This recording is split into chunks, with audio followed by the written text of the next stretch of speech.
vas-tu ? Mais parce que je vous ai parlé ainsi, la tristesse a rempli votre cœur. Cependant, je vous dis la vérité. Il est avantageux pour vous que je parte, car si je ne pars pas, le Consolateur ne viendra pas vers vous. Mais si je m'en vais, je vous l'enverrai. Et quand il sera venu, il convaincra le monde des péchés, de justice et de jugement. De péché parce qu'il ne croit pas en moi, de justice parce que je vais vers le Père et que vous ne me verrez plus. De jugement parce que le prince de ce monde est jugé. J'ai encore beaucoup de choses à vous dire, mais vous ne pouvez pas les comprendre maintenant. Quand il sera venu, l'Esprit de vérité, il vous conduira dans toute la vérité, car ses paroles ne viendront pas de lui-même, mais il parlera de tout ce qu'il aura entendu et vous annoncera les choses à venir. Lui me glorifiera parce qu'il prendra de ce qui est à moi et vous l'annoncera.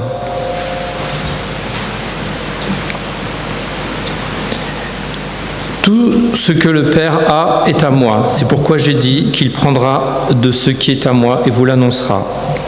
Encore un peu de temps et vous ne me verrez plus, et puis encore un peu de temps et vous me verrez de nouveau, parce que je vais vers le Père. Alors quelques-uns de ses disciples dirent entre eux, « Qu'est-ce qu'il nous dit ? Encore un peu de temps et vous ne me verrez plus, et puis encore un peu de temps et vous me verrez. Je m'en vais vers le Père. » Il disait donc, « Que dit-il là ? Un peu de temps.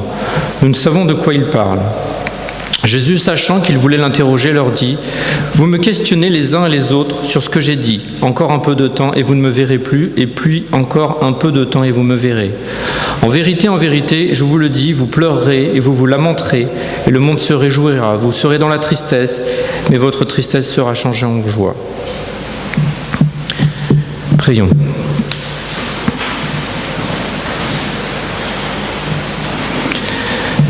Merci Seigneur, parce que tu es parti auprès du Père, Seigneur, mais tu nous as laissé le Saint-Esprit pour nous guider, Seigneur, et parce que nous avons cet espoir, Seigneur, cette joie, Seigneur, cette allégresse de savoir que tu ne nous as pas laissés seuls jusqu'à ton retour, mais aussi que nous avons une place et nous serons auprès de toi pour toujours.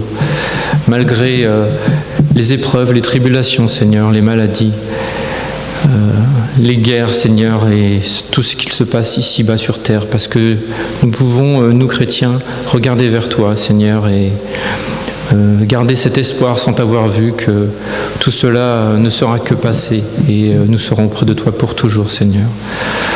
Soit avec ceux qui souffrent, Seigneur, soit avec les malades, Seigneur, ceux qui sont atteints, Seigneur, ceux qui sont dans l'anxiété, Seigneur, peut-être suite à des tests qu'ils font, Seigneur, soit aussi avec les médecins, le personnel hospitalier, soit aussi également avec les dirigeants de chaque pays pour prendre les bonnes solutions et que ta volonté soit faite en toutes choses, Seigneur.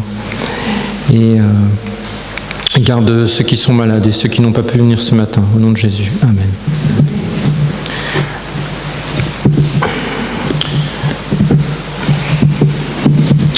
Donc nous allons poursuivre avec « Vers toi monte notre hommage », numéro 74.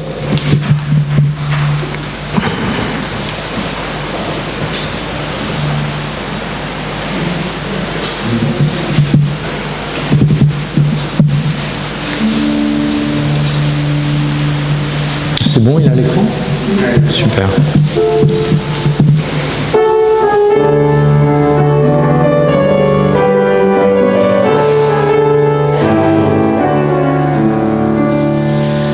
Vers toi monte notre hommage, Fils de Dieu, puissant Sauveur, qui demeure d'âge en âge, le refuge du pécheur. Loué soit ton amour, loué soit à jamais, ton nom Jésus, ta gloire et tes bienfaits.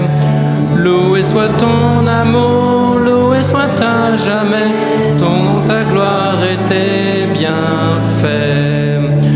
De toi vient la délivrance, tu payas notre rançon. C'est en toi qu'est l'espérance, la paix et la guérison. Loué soit ton amour, loué soit à jamais, ton nom Jésus, ta gloire et tes bienfaits. Loué soit ton amour, loué jamais, ton nom, ta gloire et tes bienfaits.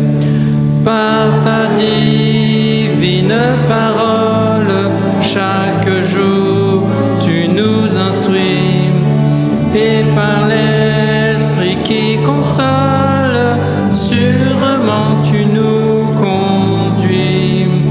Loué soit ton amour, loué soit à jamais, ton nom Jésus, ta gloire et tes bienfaits.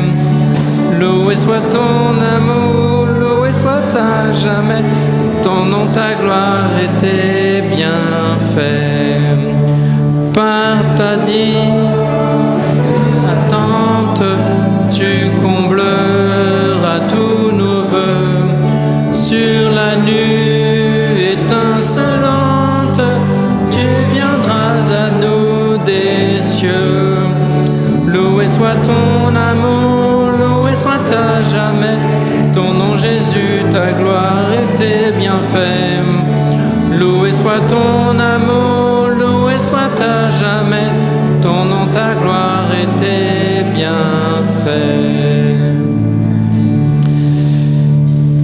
Merci. Alors, pour nos annonces, donc, comme vous l'avez compris, le virus repartant de plus belle, eh bien, nous ne pourrons plus nous réunir dès ce soir, en fait. Alors aujourd'hui, c'est vrai qu'ils ont, enfin, l'État, sous le couvert de toute la communauté catholique, en fait, a autorisé que pour la Toussaint, pour fêter les morts, d'autant plus qu'il y avait des gens décédés par le virus, ils autorisaient exceptionnellement donc des rassemblements aujourd'hui. N'oubliez pas quand même votre petit papier au cas où, hein, parce que bon, si vous tombez sur quelqu'un d'un peu zélé, ça peut être compliqué rapidement. Voilà, donc c'est en effet le dernier culte pour l'instant en présentiel aujourd'hui. Alors il y a un petit peu moins de monde, il y a des gens, je pense, qui se posaient des questions, ceux qui sont un peu sensibles par rapport au virus, d'autres qui n'ont pas voulu prendre le risque de venir. Donc on prie pour tout le monde. Priez les uns pour les autres, pour les malades. J'ai eu Kit qui était fatigué il y a 2 semaines et malheureusement il a eu ses résultats et ses résultats étaient positifs, donc il n'est pas venu aujourd'hui. Alors au niveau de la santé ça va, mais en fait il avait des résultats positifs, lui ainsi que son fils Hudson, mais je pense qu'il était asymptomatique. Donc voilà, priez pour eux. David aussi n'est pas là, David Major. D'autres personnes ne sont pas là. En sujet de louange, on peut dire que Wesley, il en a un.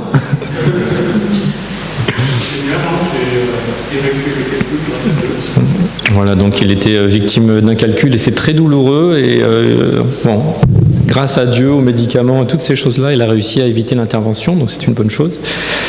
Merci Seigneur.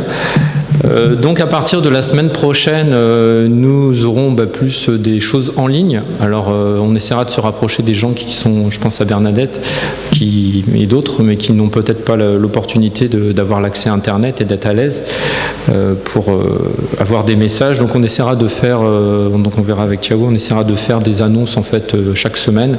Et vous aurez un message également en ligne qui sera dispensé grâce à tous nos frères et sœurs du multimédia. Donc la semaine prochaine, il n'y aura pas de réunion du coup. Alors du coup, les plannings sont mis en attente. Hein. Tout ce qui est ménage, crèche et tout ça, on attendra de voir les décisions gouvernementales et surtout comment le virus est contenu. Est-ce que le nombre de cas diminue?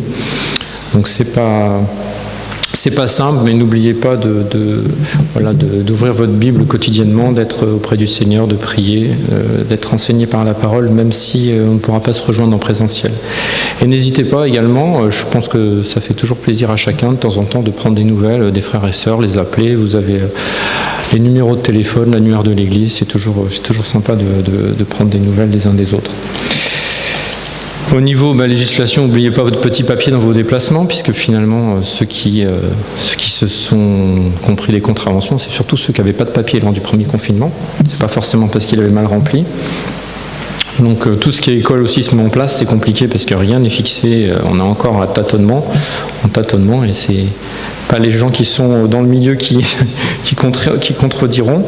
Donc la semaine prochaine, on sera donc pas en présentiel. Alors j'en profite, c'est pas essentiel, mais ça fait partie également de notre vie d'église.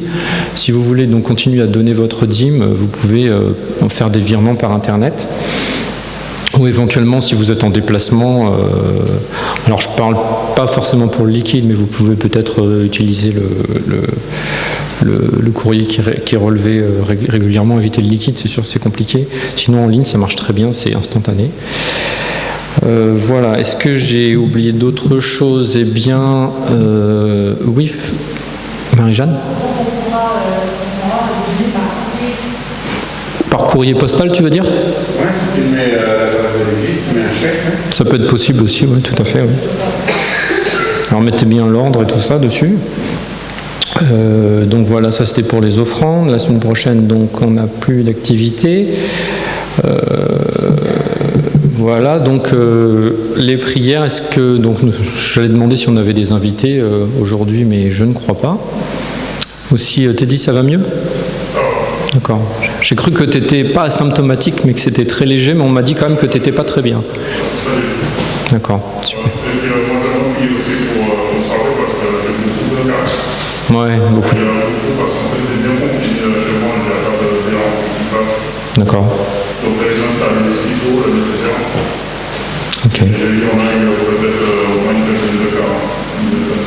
Ah ouais, ouais, c'est clair. D'accord, en effet.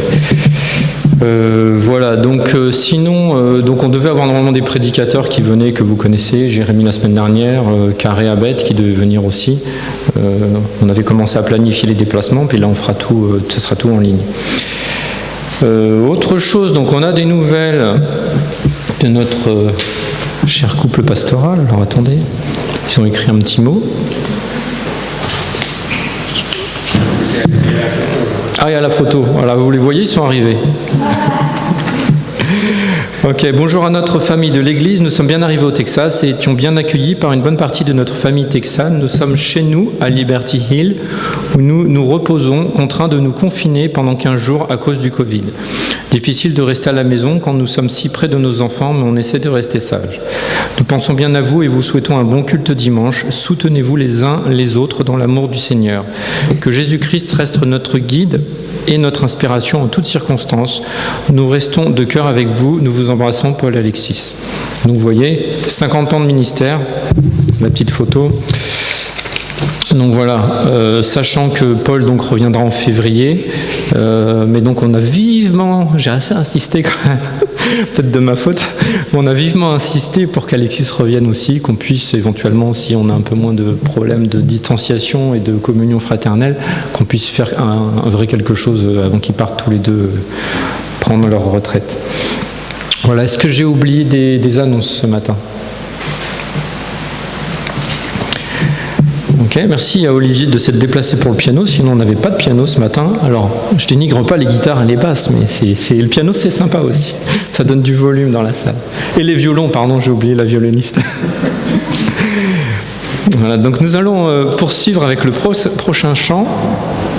Donc le prochain chant, ça sera « Je crois au Dieu vivant », 88.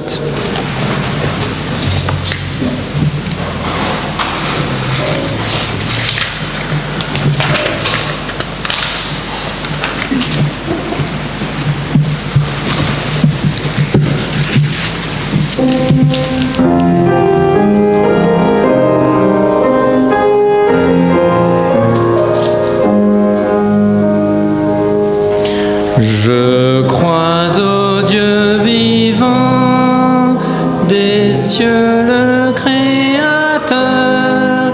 Je crois qu'il est le Tout-Puissant, le seul Seigneur.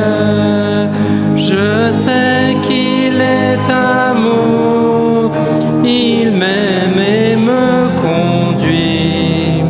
Il est ma force et mon secours, mon fer appui. Je crois au Fils de Dieu, Jésus le seul Sauveur. Je crois qu'il est venu des cieux pour nous pécheurs.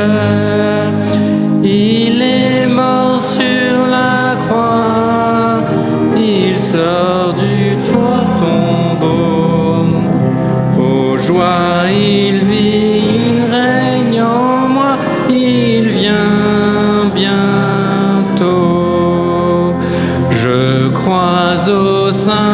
Saint-Esprit, le grand consolateur. Je crois que des divins écrits, il est l'auteur. Il a scellé ma foi, il me guide et m'instruit. Par lui Jésus habite en moi, par lui je vis. Merci.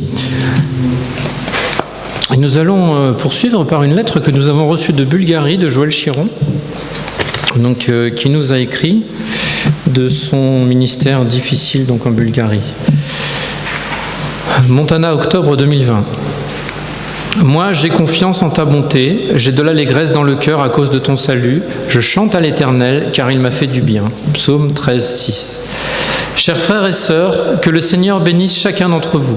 Nous sommes reconnaissants pour votre soutien fidèle, vos prières pour nous et pour l'œuvre en Bulgarie.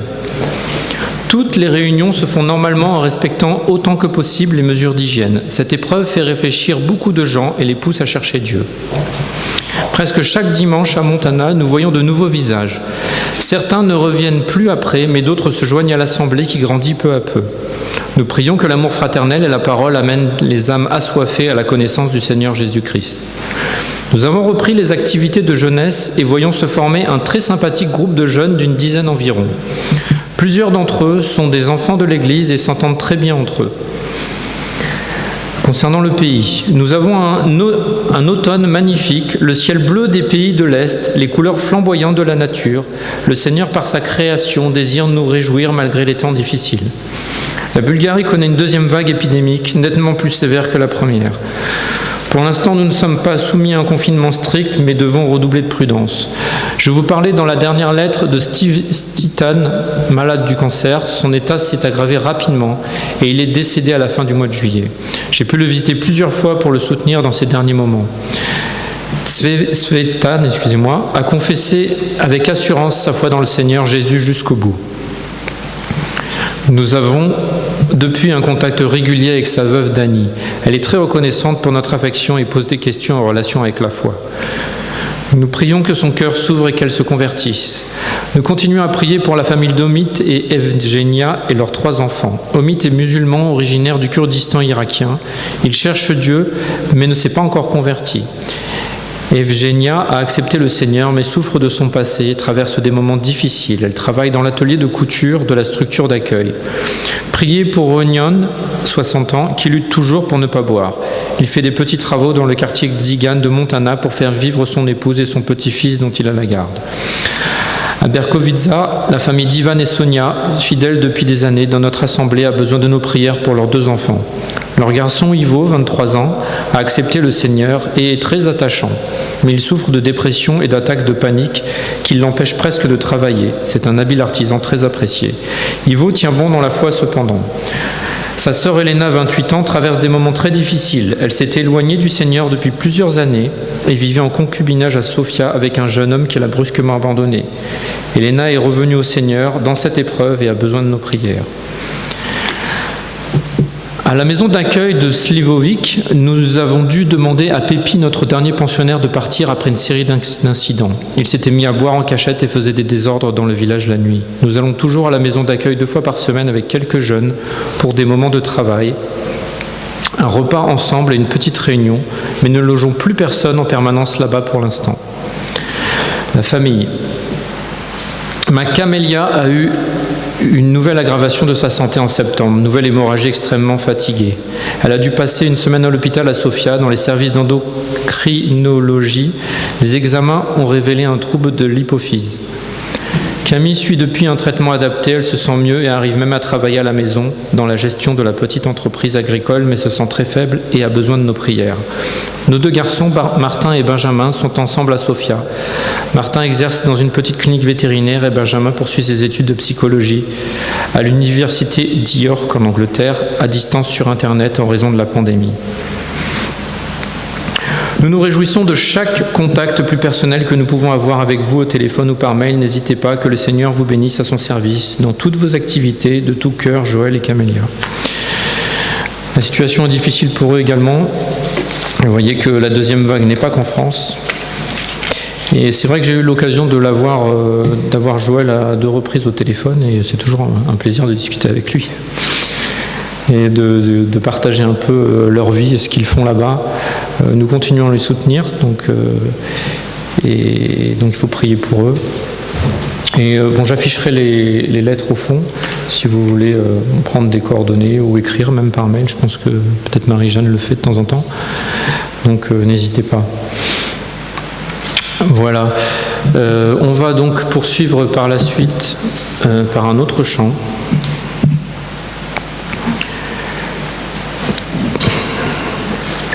Qui sera donc Debout, Sainte Cohorte, 352.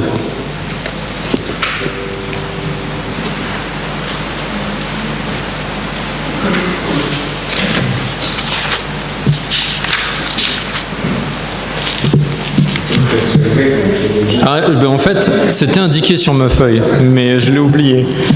On peut se lever pour chanter Debout, Sainte Cohorte, oui, tout à fait.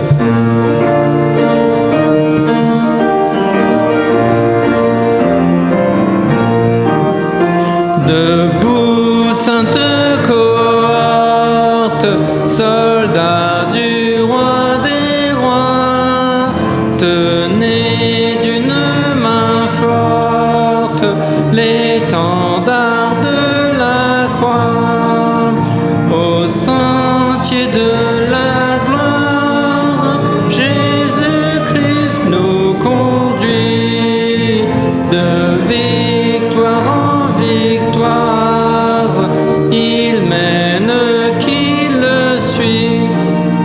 Debout le clairon sonne, debout vaillant soldat, l'immortelle couronne et le prix des combats. Si l'ennemi fait rage, soyez fermes et forts, redoublez de courage s'il redouble d'efforts. Debout pour la bataille, partez, n'hésitez plus, pour que nul défaille, regardez à Jésus, de l'armure invincible, soldats revêtez-vous, le triomphe est possible pour qui lutte à genoux. Debout, debout encore, luttez jusqu'au matin, déjà brille l'aurore à l'horizon lointain. Bientôt jetant nos armes au pied du roi des rois, les chants après les larmes, le trône après la croix. Merci, vous pouvez vous asseoir. Alors, le prochain chant n'est pas assis, mais on sera assis. Donc, on va chanter « Oh, prends mon âme », le 204.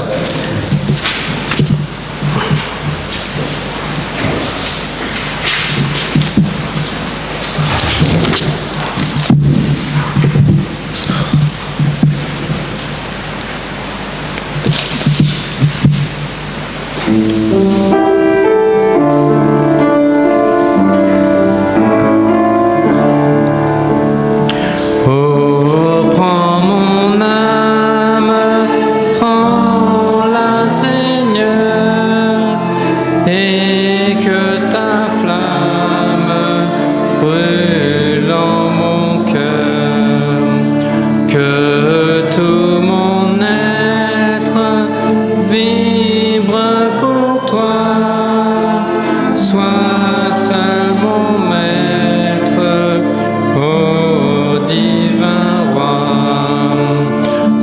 source de vie, de paix, d'amour.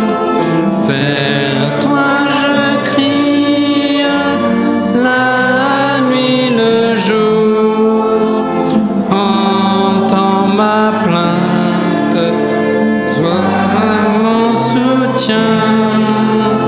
Calme ma crainte, toi mon seul bien. Du mal perfide, oh garde-moi. Viens, sois mon guide, chef de ma foi. Quand la nuit voile tout à mes yeux, sois mon étoile, brille des cieux, source de vie, de paix, d'amour. Vers toi je crie la nuit, le jour. Entends ma crainte, sois mon soutien. Calme ma crainte, toi mon seul bien. Voici l'aurore d'un jour nouveau. Le ciel se dore de feu plus beau. Jésus s'apprête, pourquoi gémir? Levons nos têtes, il va venir. Source de vie, de paix, d'amour. Vers toi je crie la nuit, le jour. Entends ma plainte, sois mon soutien. Calme ma crainte, toi mon seul bien. Voilà, et avant le message, on va chanter le 152, Il me conduit.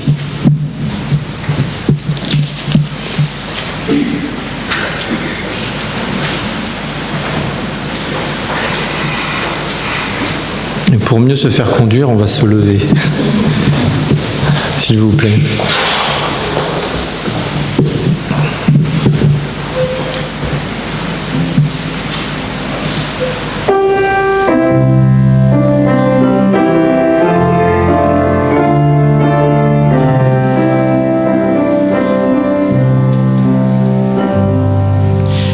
Il me conduit, douce pensée, repos pour mon âme lassée.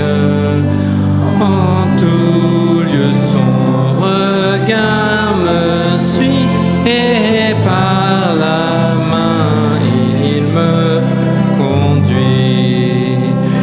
Il me conduit, désormais pour lui je veux vivre. Brebis fidèle, je veux suivre le bon berger qui me conduit. Jésus sur moi veille sans cesse, dans la joie et dans la tristesse, dans le jour pas à pas sa main me conduit. Il me conduit,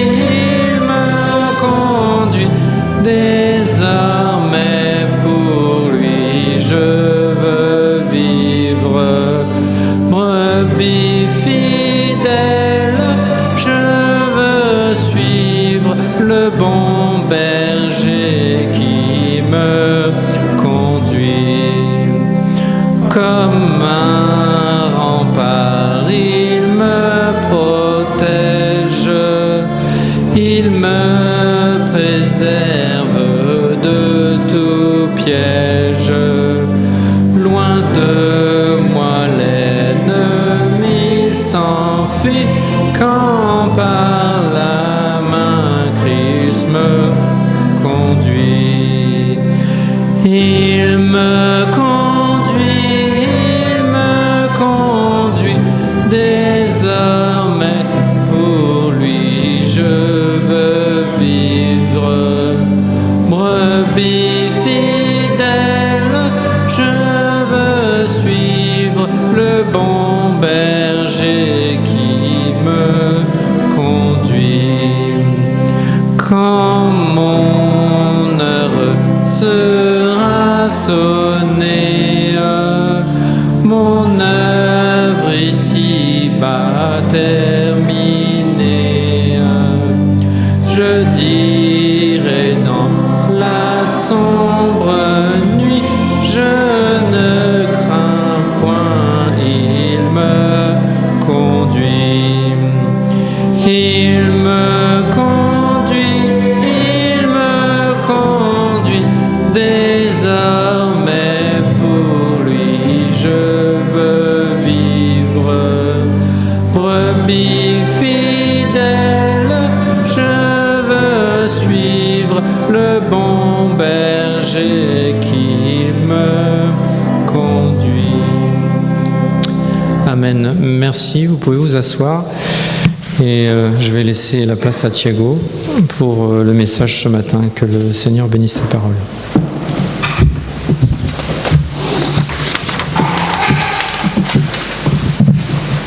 Alors est-ce que tu avais un message dans ta Bible, Cyril? Un message? Ouais. Alors, un message, peut-être, mais pas pour vous prêcher. Non, parce qu'on avait discuté, lui et moi, en fait, ça devait être Kit qui devait prêcher ce matin.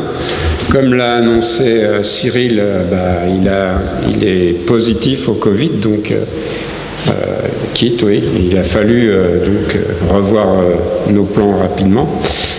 Et bon, je vais bien, mais je peux avoir des rechutes. Le médecin m'a dit les fièvres peuvent revenir comme ça. Donc Cyril me disait, mais si tu veux, je le ferai. Je dis non, ça va aller.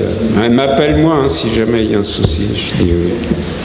Donc je m'attendais à te voir avec la cravate, avec un message dans ta Bible. En plus, il m'a demandé, je lui ai communiqué le thème du message, et depuis, je me suis empressé de changer. Donc, j'ai longtemps hésité entre deux messages que j'ai. Mais peut-être justement parce que j'ai attrapé le Covid, je me suis senti de parler encore des événements, et plutôt du confinement d'ailleurs. Si vous écoutez, et je pense que... Allez, je vais le faire autrement. Qui n'écoute pas les infos? T'écoutes pas? Il y en a quand même quelques-uns, d'accord, c'est bien. Mais si vous écoutez les infos, vous avez appris que on est de nouveau confinés. Et beaucoup de nouvelles sont, je trouve, très, très anxiogènes. C'est vrai, honnêtement, la situation est difficile et vous avez, les médias, c'est un peu leur gagne-pain. Ils en rajoutent peut-être, mais vous avez beaucoup de... Qu'est-ce qu'on vous dit tous les jours? Le nombre de nouveaux cas. Donc effectivement, on tourne à plus de 50 000. C'est pour ça qu'on se retrouve confiné.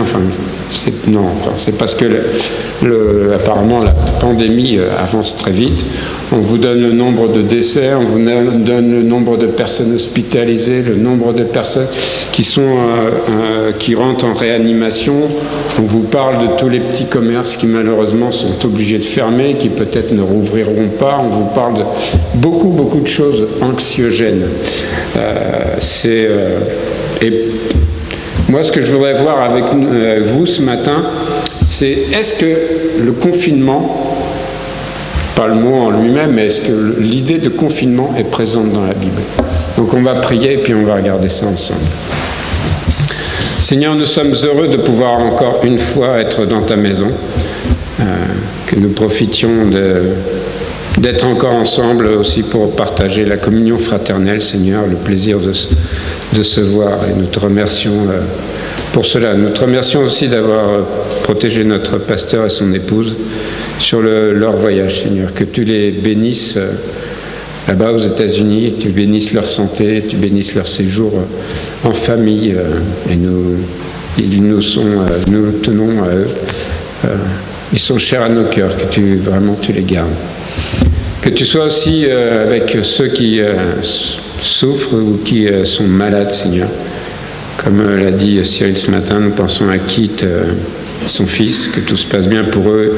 Merci pour la famille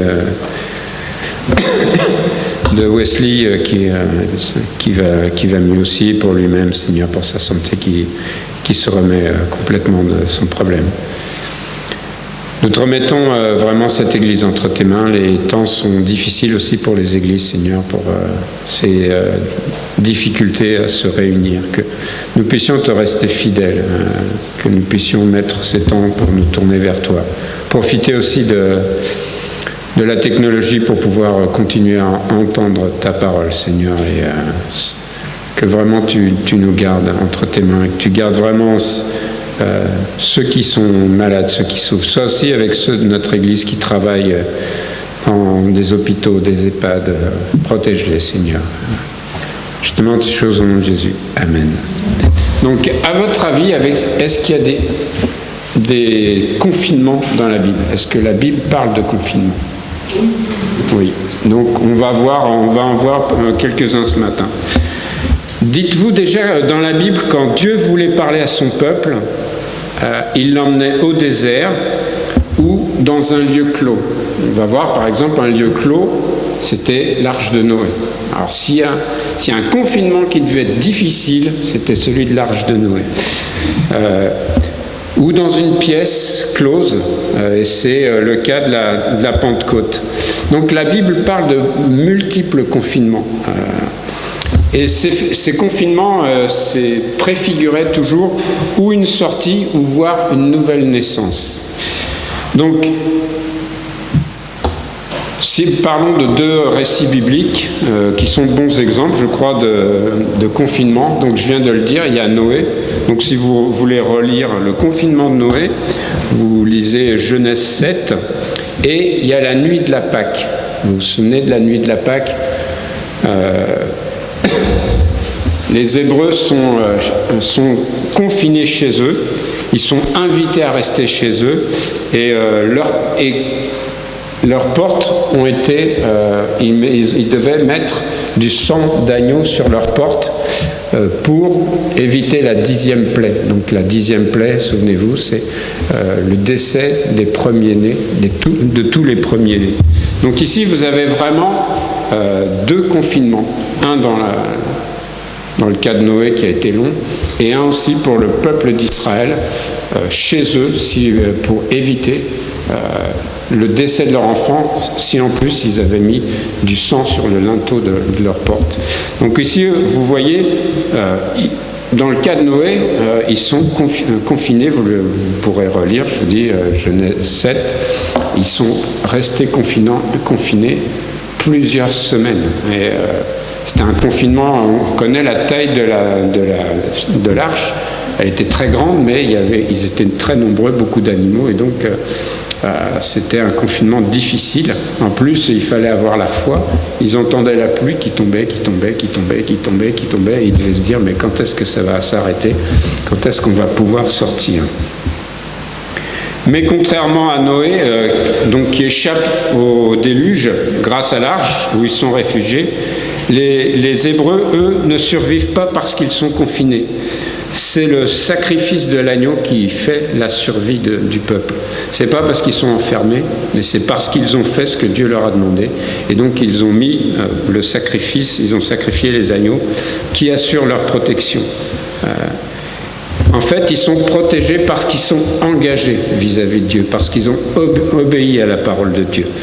C'est le sang de l'agneau, donc, qui est leur geste d'obéissance, leur geste de sacrifice, qui va faire la différence. Et donc ça crée une alliance vraiment entre le peuple de Dieu et Dieu. Vous le voyez, allez, on va juste lire deux versets à la suite. Regardez, Exode 12, 21 et 22.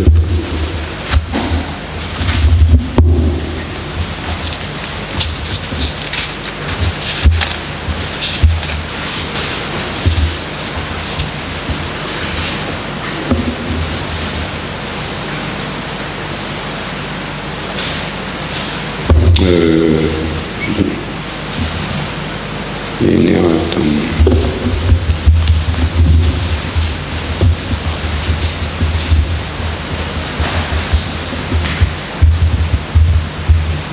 Si c'est ça. Moïse appela tous les anciens, donc Exode 12, 21, 22.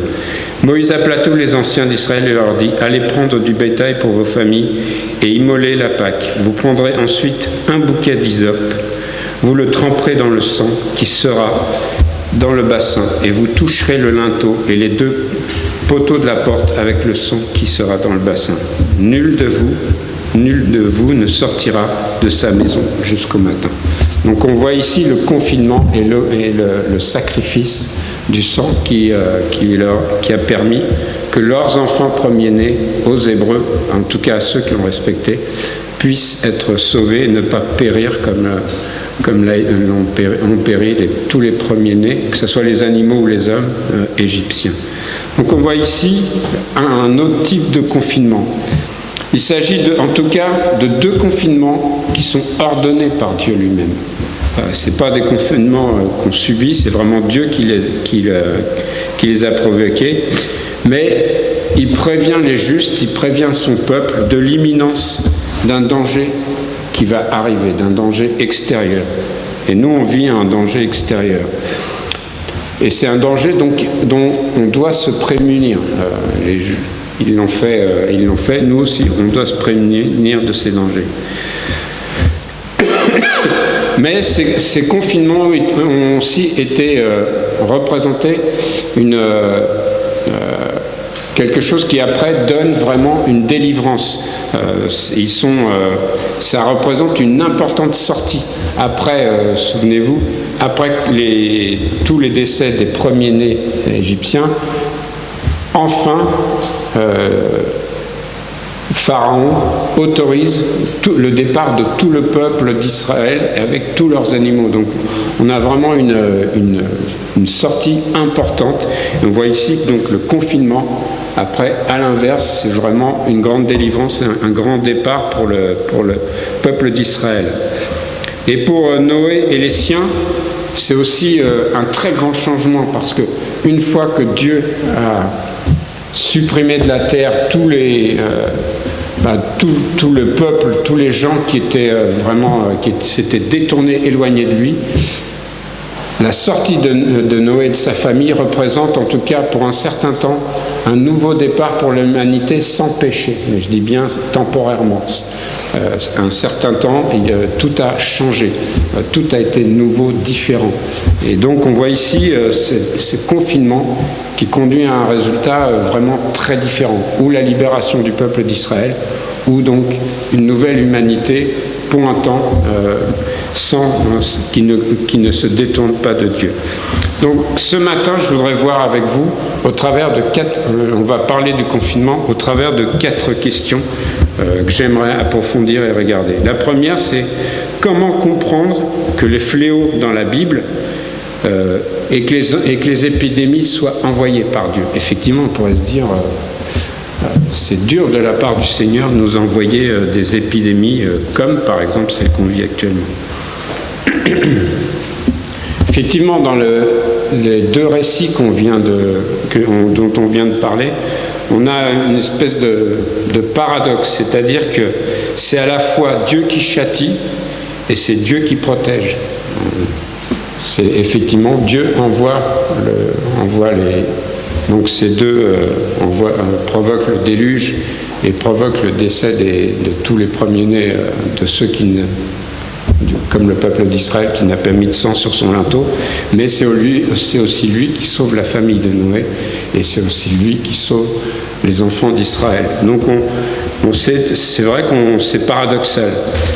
Souvenez-vous que dans l'Ancien Testament, les maladies, ça représentait quoi? Comment les gens voyaient les maladies? C'était quoi, les maladies? C'était vraiment souvent la punition de Dieu. C'était vraiment, ils considéraient que c'était un châtiment divin.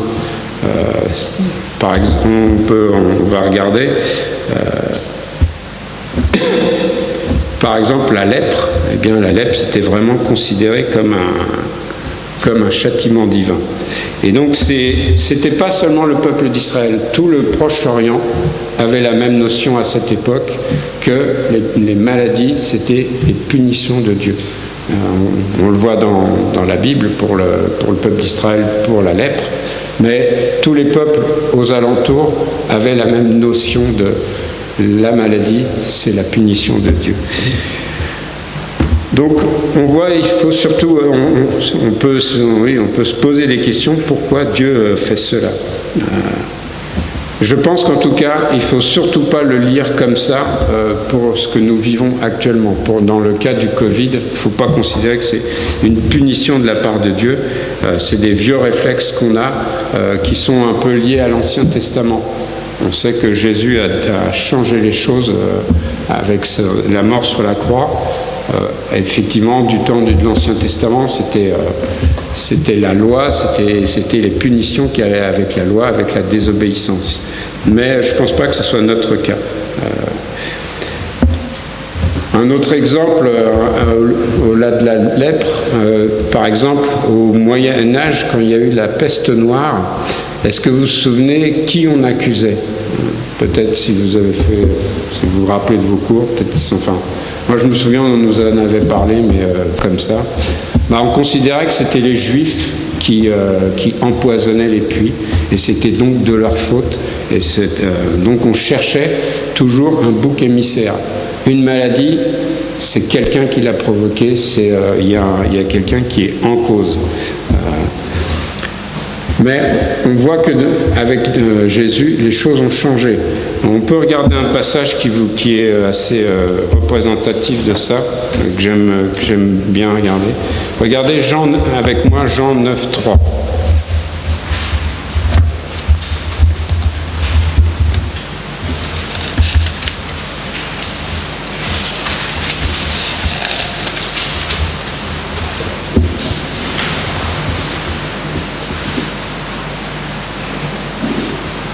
On peut commencer même avec le verset 1. Jésus vit en passant un homme aveugle de naissance. Ses disciples lui posèrent cette question. « Rabbi, qui a péché, cet homme ou ses parents pour qu'il soit né aveugle ?»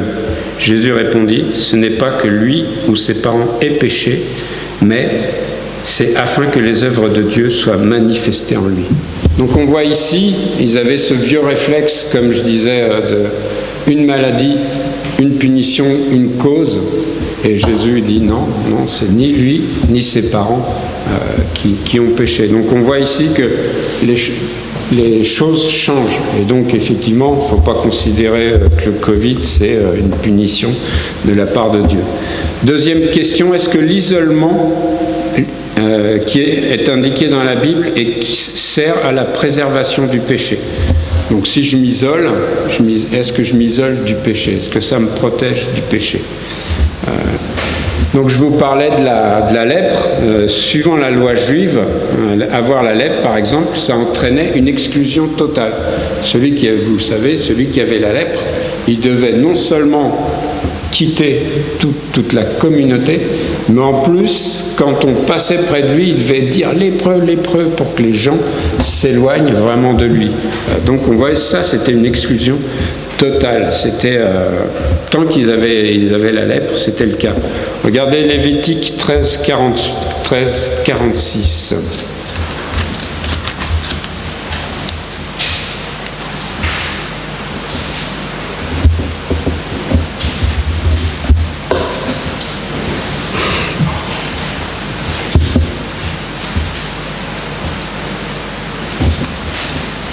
Aussi longtemps qu'il aura la plaie, il sera impur. Il est impur.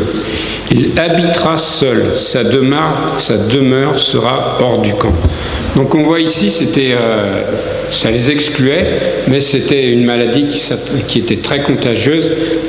Et donc en fait, ça protégeait toute la communauté, tout le peuple, tous ceux qui n'étaient pas malades, qui étaient la grande majorité, mais c'était aussi pour protéger le sanctuaire, pour protéger le temple.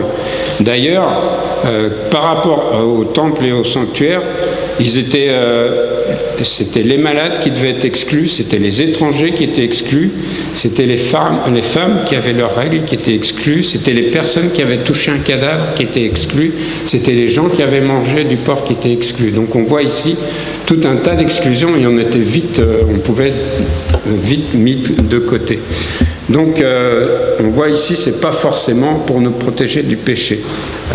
Mais dans le Nouveau Testament, à nouveau, Jésus rompt avec cette manière de voir, avec cette vision d'une pureté qui était à l'époque encore, par exemple, très chère aux pharisiens. Les pharisiens, eux, parlaient de ça, la punition de Dieu, le châtiment de Dieu, la maladie, c'était la punition de Dieu. On voit que Jésus voit la chose qui est différemment.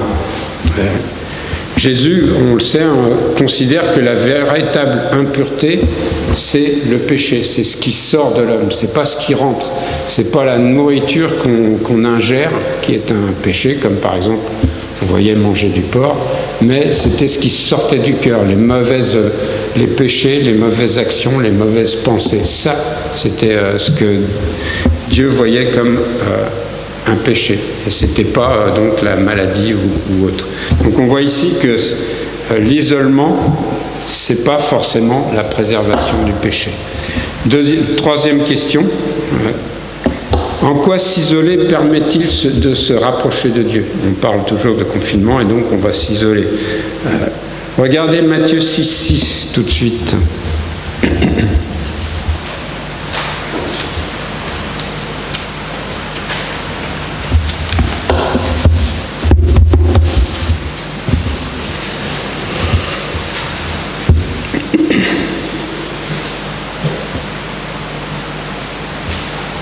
Matthieu 6,6. Je vais mettre mes lunettes que j'ai posées quelque part.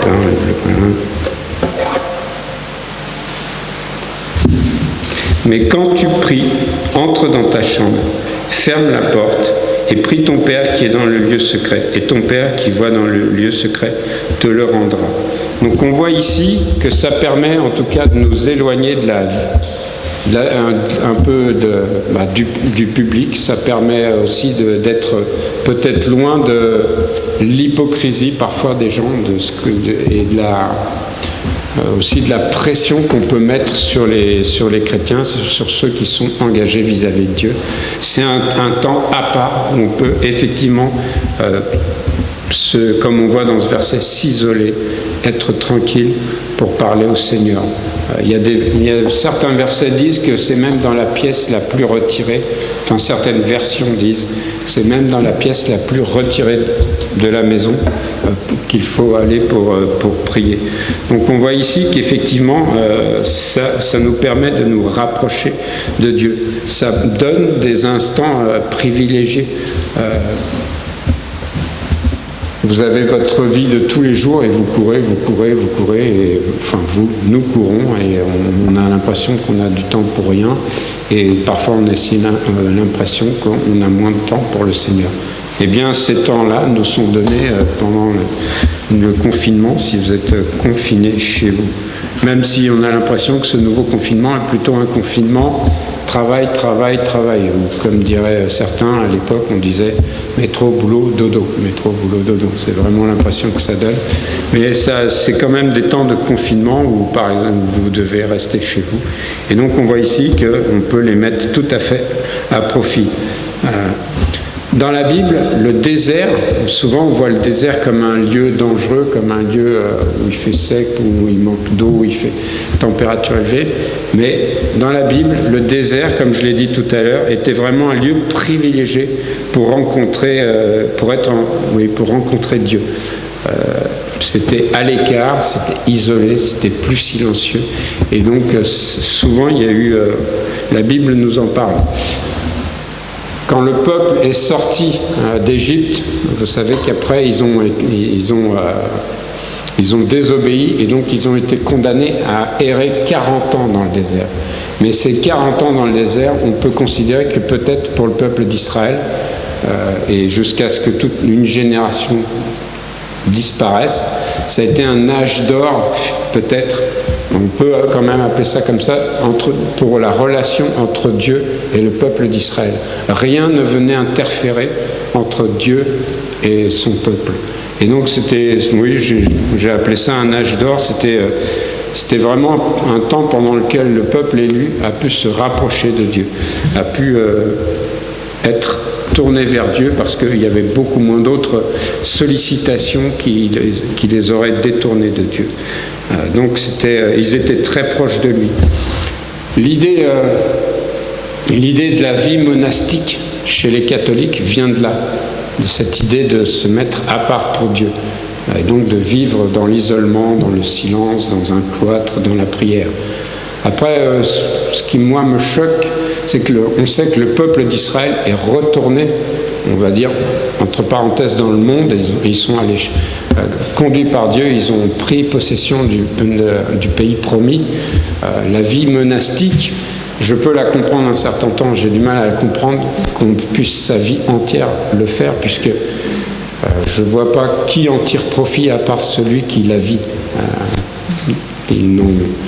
Ça n'apporte pas beaucoup aux autres, ceux qu'ils pourraient côtoyer par ailleurs s'ils sortaient de ce cloître et de faire bénéficier peut-être aussi de ce qu'ils ont appris pendant ce temps. Donc, mais l'idée de la vie monastique vient vraiment d'être mis à part, comme le peuple s'est retrouvé dans le désert 40 ans et a été mis quelque part isolé dans un pot, on va dire, où rien ne pouvait venir interférer. Eh bien, la vie monastique, c'est un peu ça aussi. Que rien ne vienne interférer pour le prêtre ou celui qui est le moine, rien ne vienne interférer de l'extérieur du monde sur leur relation avec Dieu. Donc on voit ici, en tout cas, ça permet vraiment de se rapprocher de Dieu. C'est ce qui s'est passé dans le désert. La Bible fait aussi mention de sièges, comme vous le voyez, la ville de Samarie, en 2 Romains chapitre 6, ou Jérusalem, le siège de Jérusalem, 2 Romains chapitre 25, qui sont des sièges durs qui provoquent des famines. Certains disent même du cannibalisme, tellement le siège était dur et tellement les gens finissaient par avoir faim et étaient à bout. Mais ces récits montrent, si vous les lirez, que pour tenir dans l'épreuve, eh bien, il faut se mettre entre les mains de Dieu. Et que dans ces cas-là, eh bien, il y a eu une délivrance inattendue parce que, malgré la situation désespérée, il y a eu une délivrance inattendue parce qu'ils se sont confiés en Dieu et ils ont laissé Dieu agir. Mais c'était vraiment des moments très difficiles où ils étaient isolés. Un siège, c'est vraiment, vous êtes isolé de celui qui vous assaille, essaye qu'aucune aide de l'extérieur ne vienne, des soldats, des armées qui viennent aider, aucune nourriture ne rentre. S'ils pouvaient même vous empoisonner l'eau qui rentrait dans la ville, ils le faisaient, donc c'était quelque chose de très difficile. Mais on voit que ça mettait la foi à l'épreuve et ça permettait aux chrétiens vraiment de se mettre entre les mains de Dieu, et c'est ça qui permettait la délivrance et cette confiance en Dieu. Vous pourrez lire ces passages. Et ma 4e question, c'est quel rôle joue la peur dans les confinements ? Ici, actuellement, honnêtement, comme je disais en introduction, on peut avoir peur. On voit le nombre de cas, on voit le nombre de personnes touchées, on voit le nombre de décès ou de gens qui ont des séquelles plus ou moins importantes et parfois très longues. Il y a des gens qui ont attrapé le Covid en mars et qui ont toujours des séquelles, ou respiratoires, ou même de goût et d'odorat. Moi, quand j'ai consulté, j'ai dû consulter quelques fois, on m'a dit, le goût et l'odorat, ça peut même se rééduquer. Si vraiment ça dure des mois et des mois, vous pouvez aller voir un ORL et rééduquer le goût et l'odorat, pour vous dire qu'on est vraiment touché. Il y a des confinements motivés par la peur dans la Bible. On vous en parle, on va regarder tout de suite. Regardez Jean 20, 19.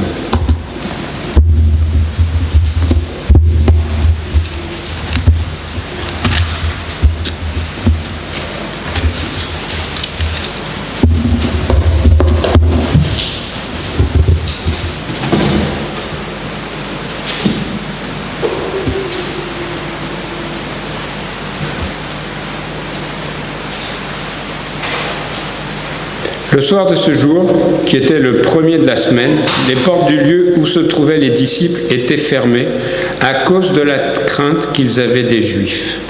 Et juste après, Jésus vint, se présenta au milieu d'eux et leur dit « La paix soit avec vous ».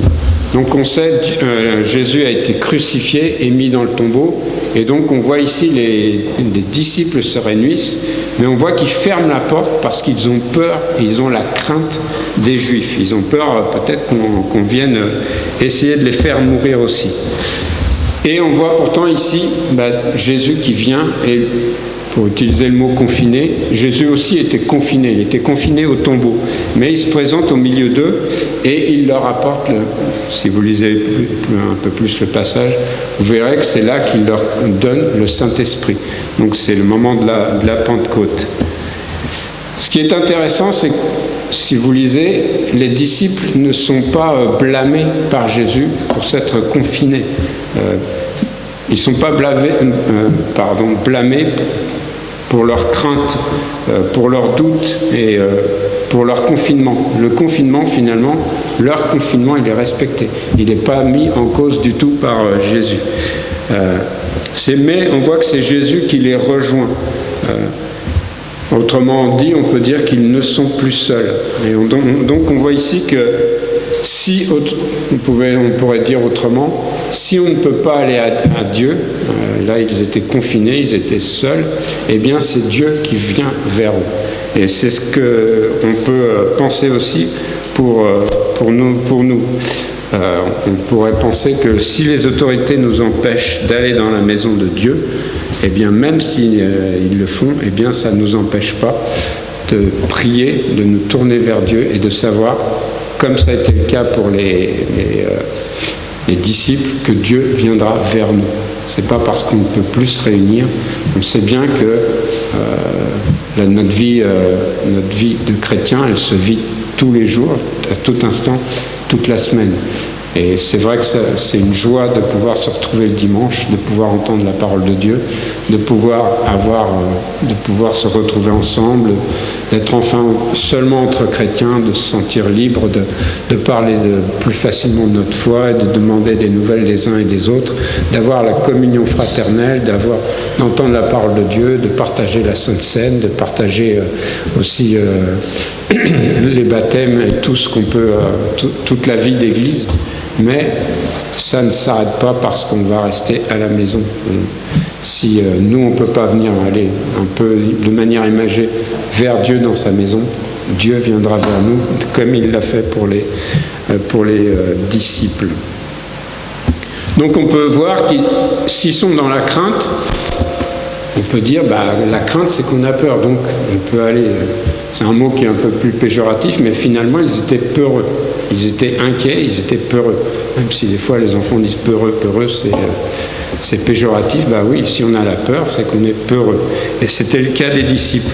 Mais on voit, ils vont recevoir le Saint-Esprit et ils vont partir et ils vont aller propager la parole de Dieu. Donc on voit qu'il va y avoir une grande différence entre ce moment où ils sont confinés et plus tard où ils iront de par le monde entier, pour témoigner de ce que Jésus a fait pour eux et ce qu'il peut faire pour chacun d'entre nous. C'est plus particulièrement ce que vous pouvez lire dans les Actes des Apôtres. pour conclure, je dirais que les effets du Covid se font durement sentir ces temps-ci. C'est vrai, le confinement, le Covid. Le confinement, il est, on peut le dire, on peut l'accepter, il est justifié. On est de nouveau reconfiné, on l'a vécu en mars, et donc ça induit une inquiétude, ça induit une crainte. C'est une nouvelle épreuve, on peut le dire. C'est pas quelque chose qui est anodin, mais Dieu transforme ces temps qui sont difficiles en des temps où on peut se tourner vers lui, où on peut plus s'engager vers lui, et sans peur, sans crainte. C'est des temps dont il faut profiter un peu comme quand on est en vacances, on a plus de temps libre, on peut passer plus de temps à la méditation, à la prière, à se tourner vers le Seigneur. Eh bien, ces temps-ci, il faut les mettre ainsi. C'est vraiment des temps finalement privilégiés pour Dieu. On peut être inquiet. Moi, par exemple, vous savez, vous avez prié pour moi, je vous remercie, je sais que le Seigneur a agi au travers de votre prière. Je l'ai attrapé de manière pas dure, pas grave, mais je l'ai attrapé quand même de manière sévère. Il y a eu des moments difficiles, il y a des moments où même j'étais un petit peu inquiet, mais je savais que j'étais entre les mains du Seigneur. J'ai encore des séquelles, mais je sais que Dieu pourvoira. Et j'étais un peu inquiet, mais je savais que vous beaucoup priez pour moi, et que de toute manière, j'étais entre les mains du Seigneur. Donc, nous aussi, on doit se remettre entre les mains du Seigneur. Et je vais conclure juste avec un passage. On va le regarder ensemble. Je vais vous faire lire quelques versets. Regardez Romains 8, 28 à 39. Et ensuite, on aura l'appel. Romains 8, 28 à 39.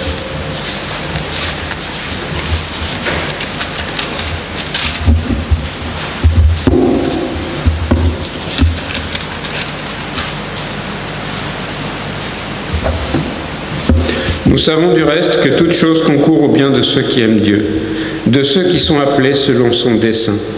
Car ceux qu'il a connus d'avance, il les a aussi prédestinés à être semblables à l'image de son Fils, afin que son Fils soit le premier-né de beaucoup de frères. Et ceux qu'il a prédestinés, il les a aussi appelés. Et ceux qu'il a appelés, il les a aussi justifiés. Et ceux qu'il a justifiés, il les a aussi glorifiés. Que dirons-nous donc à l'égard de ces choses? Si Dieu est pour nous, qui sera contre nous? Lui qui n'a point épargné son propre Fils, mais qui l'a livré pour nous tous. Comment ne nous donnera-t-il pas aussi toutes choses avec lui? Qui accusera les élus de Dieu? C'est Dieu qui justifie. Qui les condamnera? Christ est mort, bien plus, il est ressuscité, il est à la droite de Dieu, et il intercède pour nous.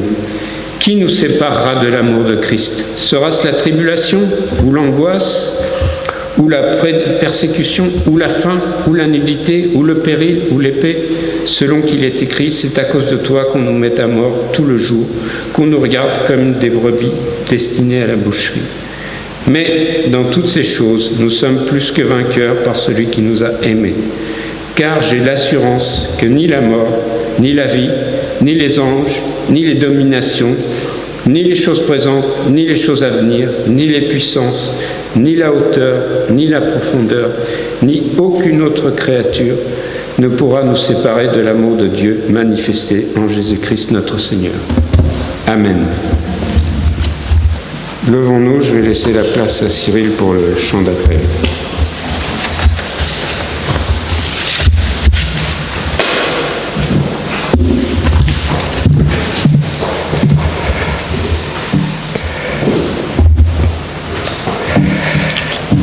Donc on va chanter « Qu'il fait bon à ton service », le 274.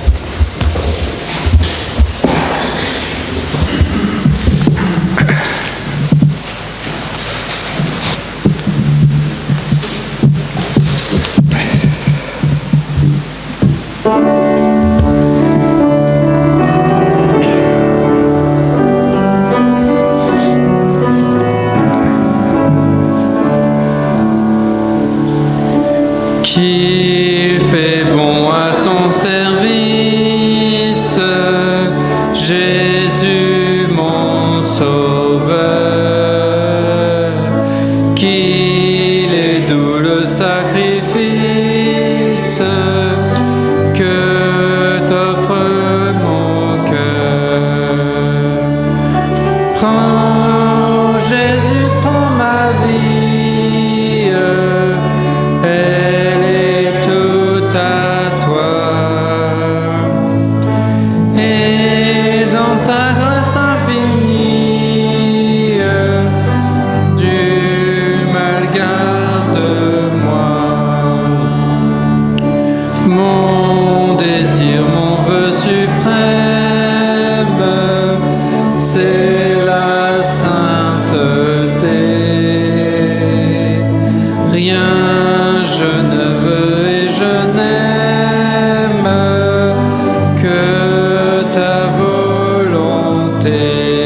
donc je vais vous souhaiter un bon dimanche. On se retrouvera de vive voix, je ne sais pas quand. Restez fidèles, priez le Seigneur et on recontactera tout le monde, je dirais, dès que la situation aura évolué un peu. Thiago, tu veux dire quelque chose ? Non, pensons... l'éloignement physique ne fait pas l'éloignement du cœur, donc prions les uns pour les autres, soutenons-nous dans la prière, pensons... on a maintenant tout un tas de choses pour communiquer, des mails, des réseaux sociaux que je n'ai pas, mais des réseaux sociaux aussi, j'ai WhatsApp. Mais n'hésitez pas, communiquons, prions les uns pour les autres, surtout s'il faut prier pour certains, communiquer, qu'on puisse le faire, n'hésitez pas. Et vous avez nos numéros de téléphone, vous avez mon numéro. N'hésitez pas, en plus je crois que je vais passer directement d'arrêt de travail à chômage partiel. J'ai un peu de temps, n'hésitez pas, appelez-moi si vous avez besoin pour quelque sujet que ce soit. Ça sera avec joie que je passerai du temps et que je parlerai avec vous. Que la vie de notre Église ne s'arrête pas parce qu'on ferme les portes. On va prier et ensuite on se sépare. Merci Seigneur pour ton amour. Merci aussi pour ta parole qui nous montre que ces temps d'épreuve peuvent être des temps de joie et de bénédiction pour nous chrétiens. Et que nous nous soutenions dans la prière, que nous soyons avec ceux qui sont malades, qui peut-être ont attrapé cette maladie, Seigneur. Et, sois avec Kit et son fils. Merci de ce que pour l'instant tout va bien. Sois avec eux, Seigneur. Sois avec notre pasteur aux États-Unis et son épouse. Bénis-les, donne-leur un temps de joie et de repos bien mérité. Nous remettons cette Église entre tes mains aussi justement pour ce besoin qu'elle a, Seigneur, d'un nouveau pasteur qui conduira tes brebis, Seigneur, qui aidera cette Église à grandir. Mais en attendant, Seigneur, aide-nous que chacun de nous s'engage à son niveau pour la vie de cette Église, pour ses besoins. Et surtout, cette Église, c'est ceux qui sont ici et ceux qui viennent dans ta maison, Seigneur. Que tu prennes soin d'eux et que nous soyons le plus nombreux possible à vraiment vouloir faire vivre cette Église.